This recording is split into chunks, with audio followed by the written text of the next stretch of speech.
હું જ્યાં સુધી હાવ થાકું નહીં ને ત્યાં સુધી આ જ કરવાનું છે. હું 4 પગે હાલીશ ને તોય હું અહીંયા કણે બેસીને સેવા કરતો રહીશ, અહીંથી દેતો રહીશ બેઠા બેઠા. કોઈ મફત ખાતો હોય ને એની તો સામું હું ન જોઉં.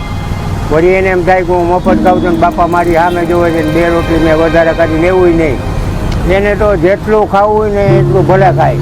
પૈસા આપે ન આપે મને કોઈ ફરક જ નથી પડતો. મને અહીંથી કોઈ દી એવું નથી થયું કે ઓલાએ પૈસા ન દીધા. મોરબીના સુરતબાગ રસ્તાની સાઈડમાં આવેલો છે બચ્ચુ દાદા કા ઢાબા. જેટલું ખાવું હોય એટલું ખાઓ અને પૈસા હોય તો આપો, નહીતર ઉપરવાળો સૌનું ભલું કરે.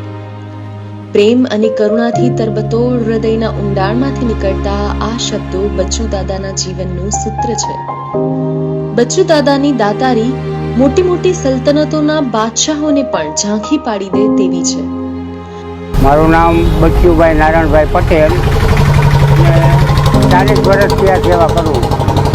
40 વર્ષ થયા આ સેવા કરું છું.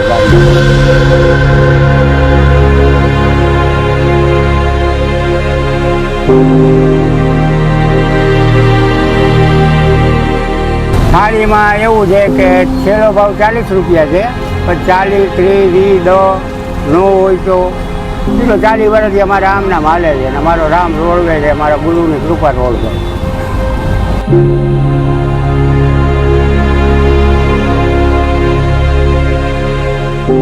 પૈસા આપે ન આપે મને કોઈ ફરક જ નથી પડતો. મને અહીંથી કોઈ દી એવું નથી થયું કે ઓલાએ પૈસા ન દીધા, ઓલાએ પૈસા ન દીધા. મને અહીંથી હું જાતા અહીંથી વયું જાય બધું. કોઈ મફત ખાતો હોય ને એની તો સામું હું ન જોઉં. વળી એને એમ થાય કે હું મફત ખાઉં છું ને બાપા મારી સામે જોવે છે ને 2 રોટલી મેં વધારે કરી લેવું નહીં. એને તો જેટલું ખાવું હોય ને એટલું ભલે ખાય. એને સામું જોવાનું જ નહીં. રોટલી દેવી હોય તો એમને દઈને આવતો રહો, રોટલી દેવી એમને દઈને આવતો રહો, એ જોવાનું જ ન આવે.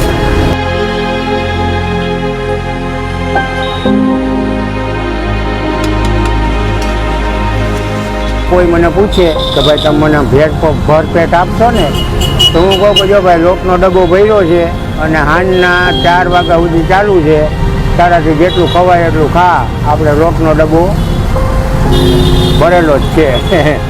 એ રીતે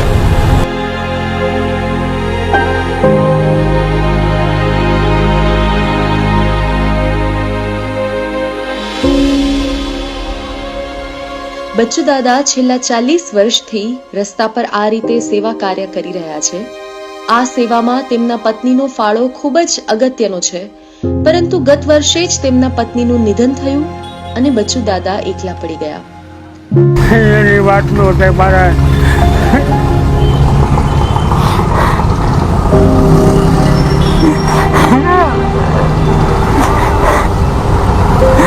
એ મારી અન્નપૂર્ણા હતી. અન્નપૂર્ણા જેટલું એને બધું આ કરી દીધું છે. મને શક્તિ મને એની જ છે, નકર તો હું આ કાંઈ કરી ન આવું.